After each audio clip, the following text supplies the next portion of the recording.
महत्वाचं म्हणजे उद्या एक्झाम आहे. नेमकं आज खूप सारे विद्यार्थी शुभम पॅनिक होतात, टेन्शन घेतात, फ्रस्ट्रेट होतात, होते का नाही, त्यांना असं वाटते मला टॉपिक आठवेल का नाही, असं खूप सारी भीती वाटते. तू कसं नेमकं मला टॅकल केलंस?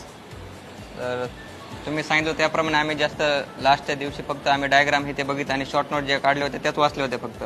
तर तुम्ही आम्हाला बोलले होते रीडिंगमध्ये येऊन की जास्त स्ट्रेस घेऊ नका, सगळ्यांचा तेवढा सेम अभ्यास झालेला असतो आणि तुमच्यासाठी काही असा नवीन वेगळा पेपर येणार नाही. कारण की सरांनी तुम्हाला जे काही RCC मध्ये पेपर सॉल्व्ह करून घेतले त्याच्या बाहेरचा तुम्हाला एकही प्रश्न दिसणार नाही. तुम्ही जर पेपर चांगले अनालिसिस केले असेल तर तुम्हाला क्वेश्चन पेपर पूर्णपणे नीट नाटकात सॉल्व्ह होईल. पण पेपरमध्ये गेल्यानंतर तुम्हाला काय काळजी घ्यायची की तुम्हाला जे काही नवीन चॅलेंजेस भेटणार आहेत. RCCने तर पूर्ण सगळे तुम्हाला इतके तुम्हाला अवघड पेपर काढून तुम्हाला सगळे जे काही प्रॉब्लेम येणार आहेत पेपरच्या रिलेटेड ते सगळे सॉल्व्ह करून घेतले. पण तुम्हाला ते काही नवीन प्रॉब्लेम्स येतील, जसे की तुम्ही सेंटरवर गेल्यानंतर घड्याळ नसेल तर तुम्ही त्या इन्व्हिजिलेटरला विचारायचं की टाइम किती झालाय, टाइमकडे लक्ष देऊन पेपर सॉल्व्ह करायचा. आणखीन जे काही तुम्हाला नवीन प्रॉब्लेम येतील ते तुम्हाला स्वतः टॅकल करायचे. आणि काही मुलांना संध्याकाळी झोप लागत नाही टेन्शन मध्ये. तुला असं काही झालं होतं का? नाही सर, मी वेळेवर झोपी गेलतो, 10-10:30 वाजता झोपी गेलतो सर.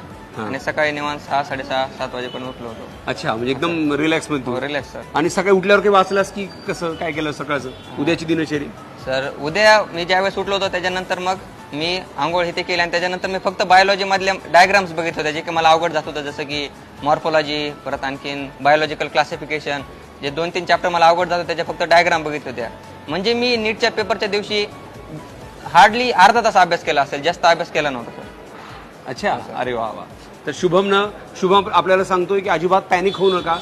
तुमची ही जी एक्झाम आहे, नीटची एक्झाम ही रेग्युलर एक्झाम सारखीच असेल.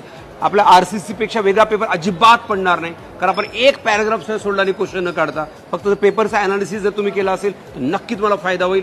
शॉर्ट नोट्स वाचा, डायग्राम बघा, फॉर्म्युला रिवाइज करा, हे शुभमचं सांगणं आहे. शुभम, एखाद्या एक्झाम मध्ये क्वेश्चन येत नसेल तर तू कसं करायचं? समजा तुला सगळेच क्वेश्चन आले असं नाही, मग तू ते कसं टॅकल केलंस? सर मी सगळ्यात पहिल्यांदा तर फिजिक्स सॉल्व्ह केलं होतं. तर फिजिक्समध्ये मी असं केलं की जो मला क्वेश्चन थोडाफार नवीन वाटेल किंवा थोडं पण कन्फ्युजन वाटत असेल तर मी लगेच स्किप केला होता.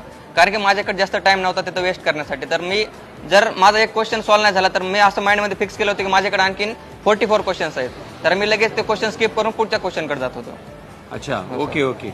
म्हणजे आणि पुन्हा जो समजा तो क्वेश्चन पुन्हा सॉल्व्ह केला करायचाच की नाही, नंतर आला की नाही तुला क्वेश्चन? नंतर सर मग ज्यावेळेस